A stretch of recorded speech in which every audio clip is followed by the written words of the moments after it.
इस वीडियो में हम ईएलएसएस और पीपीएफ का कंपैरिजन करेंगे और देखेंगे कि दोनों में क्या डिफरेंस है। पीपीएफ यानी public provident fund.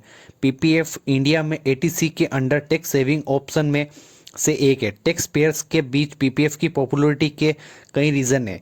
Average retail investor generally risk लेने से बचता है और गवर्नमेंट द्वारा पीपीएफ में इन्वेस्ट अमाउंट की सिक्योरिटी का आश्वासन दिया जाता है। हिस्टोरिकल डेटा के अकॉर्डिंग पीपीएफ की इंटरेस्ट रेट्स एफडी यानी फिक्स्ड डिपॉजिट के कंपैरिजन में ज़्यादा रही है और साथ ही PPF maturity proceeds completely tax free है।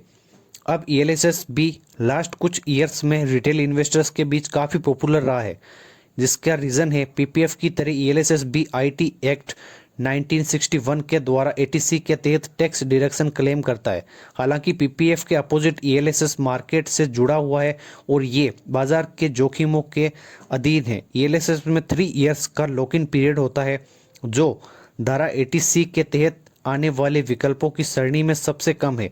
पीपीएफ में 7 इयर्स के पार्शियल विड्रॉल के साथ 15 इयर्स का टेन्योर है, यानी 7 साल होने के बाद आप कुछ परसेंटेज ऑफ अमाउंट निकाल सकते हैं और 15 साल पूरे होने पर आप पूरा पैसा निकाल सकते हैं। बहुत से इन्वेस्टर्स के लिए लिक्विडिटी एक जरूरी पहलू है।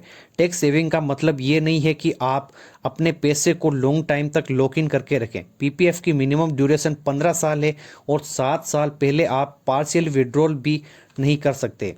पीपीएफ खास परिस्थितियों में लोन की सुविधा भी प्रोवाइड करता है। दूसरी ओर ईएलएसएस, जिसमें एटीसी की धारा के तहत सबसे ज़्यादा लिक्विड इन्वेस्टमेंट है, 3 साल पूरे होने पर पार्शियल विड्रॉल करवा सकते हैं और कुछ परिस्थितियों में टेन्योर भी करवा सकते हैं। तो इस वीडियो में हमने कई पैरामीटर्स पर ईएलएसएस और पीपीएफ का कंपैरिजन किया।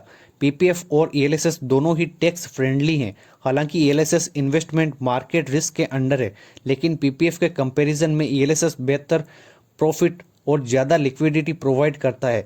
इसलिए पैरामीटर्स को देखा जाए तो ईएलएसएस एक बेहतर इन्वेस्टमेंट ऑप्शन है।